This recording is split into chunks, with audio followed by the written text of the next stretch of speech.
if you're President Trump right now, you're trying to convince everybody on Wall Street, as well as everybody who's willing to listen to you anymore, that this is a mini war. No, this is not a big war. This is a small war. In other words, don't worry about it. We've got it under control. We'll manage it.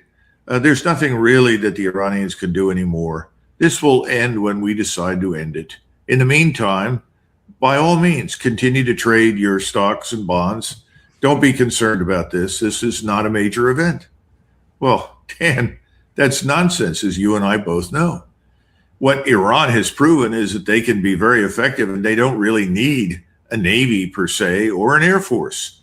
They've got the ability with terrestrial-based and space-based intelligence, surveillance, and reconnaissance to see persistently everything that happens in the Gulf region and around their country. And they can target instantaneously with data that comes from satellites right down to the weapon system. And that is deciding the outcome. And the place is too big to invade. We don't have 1 million men standing around waiting to be shipped out to go somewhere and do anything. So the whole business is a fraud. And what he's trying to do is convince everybody it's not. None of this is going to work. And again, you can't print the diesel that moves your trucks. You can't print the fertilizer that grows your crops. You can't print the natural gas that powers your factories. So America had better wake up. We better find a way around this or out of it, because our business strategies cannot easily account for physical scarcity of food, feed, fuel, and fertilizer called by these shippings. This is a catastrophe. It's a catastrophe on a global level. It hasn't hit us dramatically yet, but you and I know over the next 60 days, it's going to be hell to pay here inside the United States. And that's shut down the food stamps. See what the hell happens. All hell will break loose in this country. Indeed. In fact, we don't call them food stamps anymore. What do we call them now? We gave them a new name. I don't remember. Yeah, same concept. Yeah, I can't think of it. But that's what we had. Chris Martinson was on our show a couple of days ago from Peak Prosperity, and he was complaining that when Trump does these kinds of things, and when he reassures the markets and causes the price to go down, especially of oil, he considers that a really bad thing, because that gives false signals to the American public that everything's going to be fine. Don't cut back anything. Don't conserve anything. Just keep on spending like you have been. Keep on driving like you have been. But then we're chewing down our strategic petroleum reserve. The only way we can keep doing this is by getting rid of our stored up fuel. But then the problem is going to come in, as you just talked about, that once you run out of that excess and the strait is still closed, now then you don't have any more of that. So now then there's a physical shortfall. And then that's when the price, he predicts, is just going to shoot north. Well, Americans aren't aware of it, but 70% of our farmers have already said they can't even afford to buy fertilizer anymore. That's how high the price of fertilizer has risen. Now, the president was warned about this, believe it or not, back in March. And what happened? He ignored it. President Trump has a habit of ignoring things that don't conform to his expectation. And I think that's what he's trying to do right now. He's trying to make everyone feel good. And he's going to continue to do this until he can't. And it's not going to last very long. Now, let's take a look at what the other side of this equation is thinking, because that can give us a clue to where we're heading. And this is from Ghalibaf on his X account. Really important, I think, here. He said the new equation, the Strait of Hormuz, is in the process of being solidified. So they have no intent, and every person that I've either read or talked to on the Iranian side says that it's not even up for negotiation or debate. They will retain control of the strait, which he seems to imply here. The security of shipping and energy transit has been jeopardized by the United States and its allies, so he's certainly blaming us for, of course, we started the war through the violation of the ceasefire and the imposition of a blockade. Of course, their evil will diminish. Then he says the important thing here, we know full well that the continuation of the status quo is intolerable for America while we have not yet even begun. And I think what he's saying there, which is something Professor Morandi has said, that the Iranian side can suffer a lot more than we can and a lot longer than we can, because they don't have the issue of fertilizers and all the stuff being shut off like we do. Most of the stuff, he said, they have like 90% domestic food and everything else that they have right there in their country. So they can endure the currency being devalued, the loss of imports. They suffer because of medicines not getting in and other kinds of things. But they think they can suffer longer than we can. Is he right or is he wrong? No, I think he's right, but there's something else that bothers to bring up, Dan. When has President Trump gone to the American people and articulated in detail what's at stake for us in this war? When has he talked to the American people and said, we are going to war on behalf of Israel? We're doing it for the following strategic reasons that are valid, that make a difference to our lives.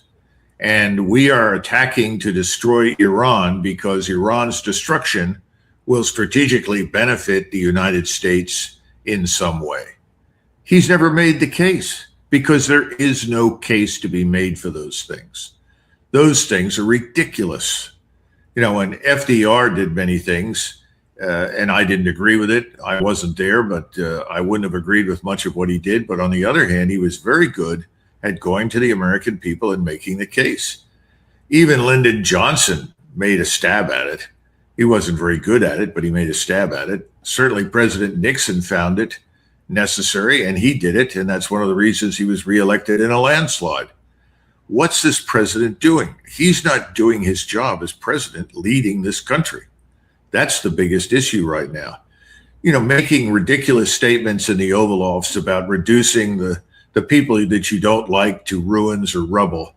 Those kinds of wild statements may, appeal to a few people in your base who like filthy language or, boasts and bloviation, but it doesn't do you any good.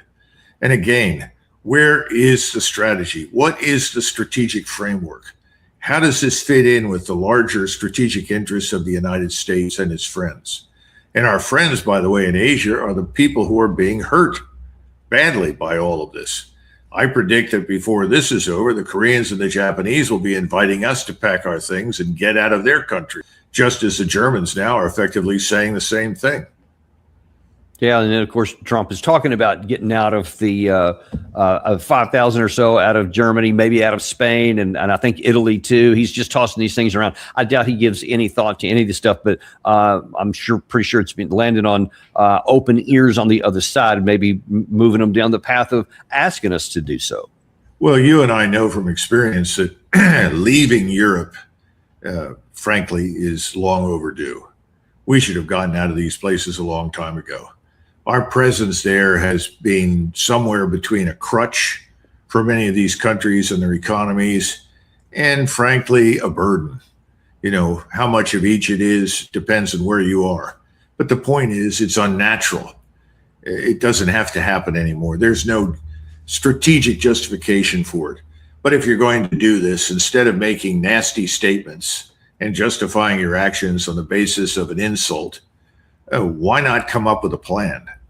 And why not sit down with all of these allies and say, look, it's time for us to go. You know that, we know that. So let's see, how do we do this? How long will this last? Can we do this in 24 months, 36 months, 96 months? Let's sit down and figure it out. That hasn't happened. That's because there is no strategic framework. Yeah. And everybody keeps saying, what do you think the president's doing?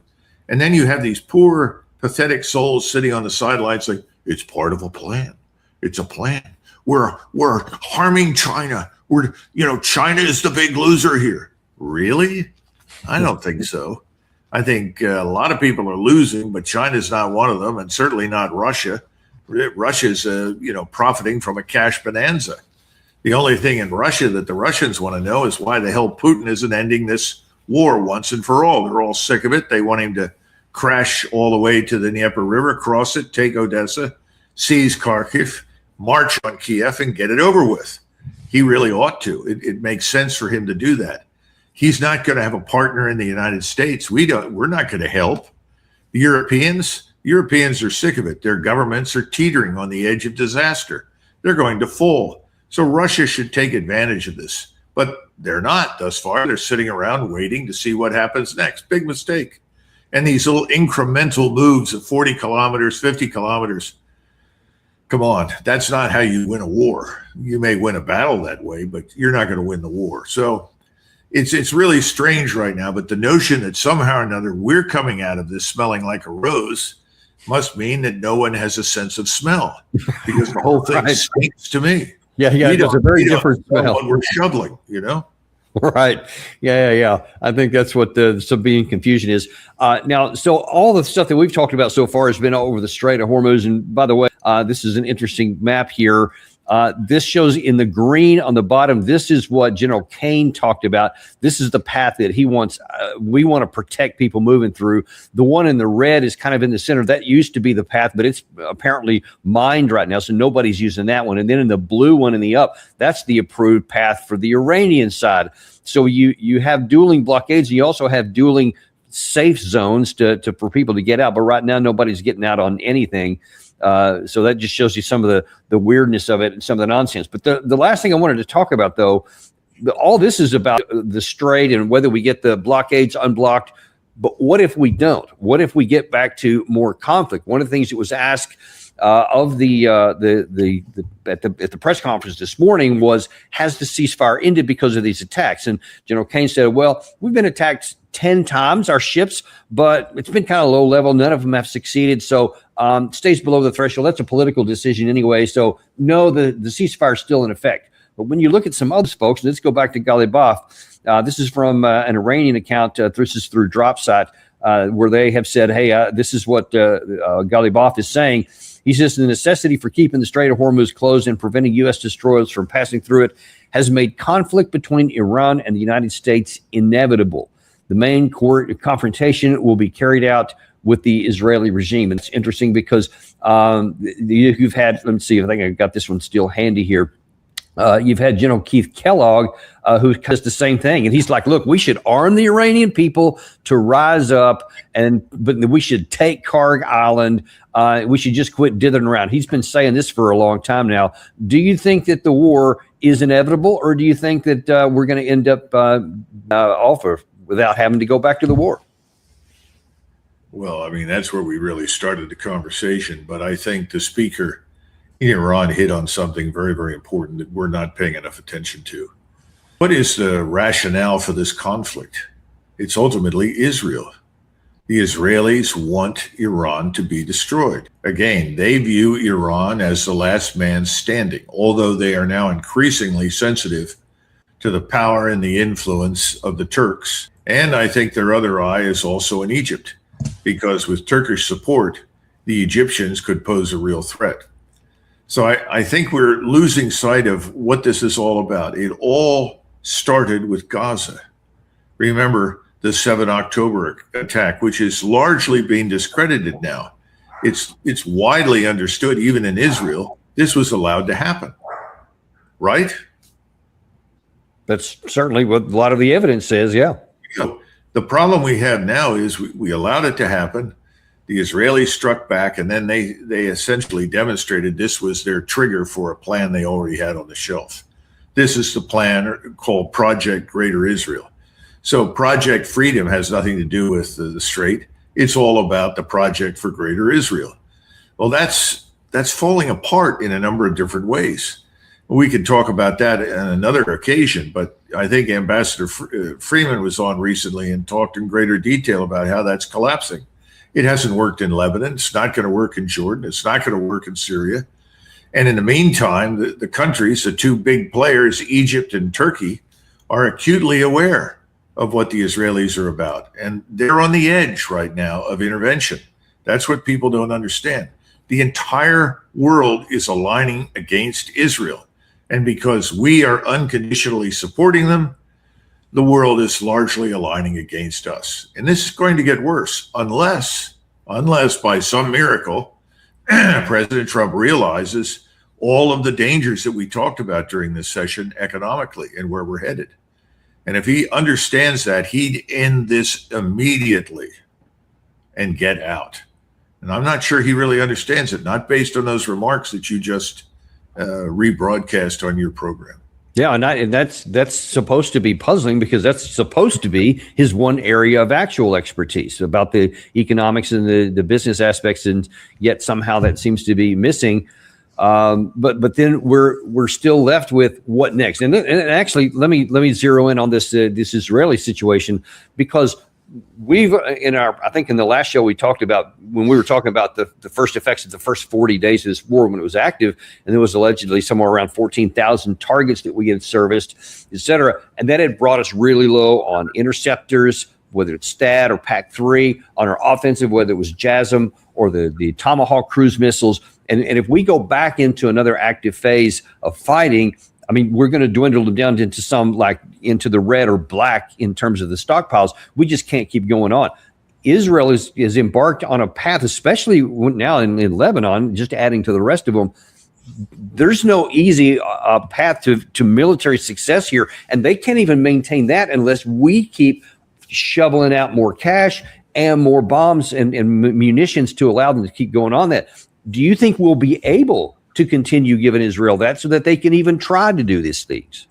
Well, what you're saying is which happens first? Do we collapse financially here at home first? Or do we essentially recognize the futility of our military operations overseas first? I don't have an answer to that. I have this terrible sinking feeling it's going to happen simultaneously. We're going to have an example of this coming up shortly. We're going to wake up. I don't know if it'll be in June or July or maybe earlier. We're going to wake up and discover that the stock market has lost 40, 50, 60% of its value. And anybody you want to pick will talk about this, whether it's Luke Groman or Ray Dalio, any number of people that have looked at this carefully and they know it's coming. So that could happen anytime. And at the same time, you're right. Most of these exotic munitions, these precision guided weapons and missiles, they're going to be exhausted in the space of anywhere from 5 days to 10 days, unless you start ratcheting back or reducing your operational tempo. So you want a clear answer which is going to happen first? I don't know, but they're both going to happen, I think. Because I still don't see how President Trump does not escalate at this point, because the alternative for him is humiliation.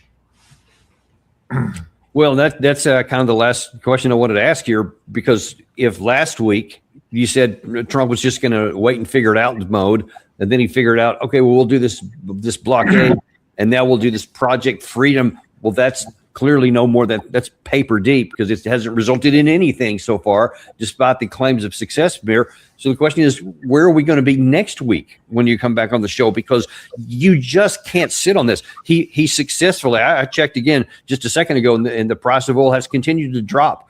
So he's had a significant effect on the market today.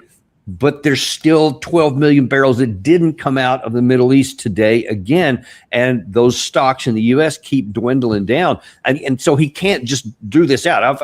I've heard some experts suggest maybe 3 weeks is about all that we can keep the fiction going. And then the actual price of a barrel of oil and the paper price are going to start coming back into alignment. And that's going to be going higher. So where can Trump go? Because then here's the problem, Doug. I mean, and in his business mind still, if he sees this is a problem here and it's not working, then to give in to these guys and say, let's go back and hit them one more time can only exacerbate it, because now then you're going to lose in oil infrastructure, which is just going to bake in long-term problems and probably a depression. How does he navigate that? Well, you're talking about the physical reality versus the paper reality. And I think he prefers the paper reality. He prefers to think that it will be managed, and that he can come out and make statements and persuade people of something that is not true, that it really is true. He's done that several times. In the market, as you point out, initially it responds, things get better, but then over time, what occurs? The prices start to inch up again. The sense of crisis becomes real. It's going to become more real in the future if he presses ahead, and I think he will. The other thing is this blockade is really kind of it. He's imposing the blockade, and then he's blaming it all on Iran. But Iran could always make the argument, if you stop blockading us and allow us to utilize the strait and get back to business, everything will be fine. So if you're sitting in Japan or Vietnam or Thailand or Indonesia or somewhere in Europe, whom do you believe? Do you believe Trump, who's blockading it and essentially constipating an already disrupted system? Or do you believe the Iranians who say, well, if they'll stop the blockade, we'll let everybody go? I don't know. I rather suspect Iran has the advantage in that discussion.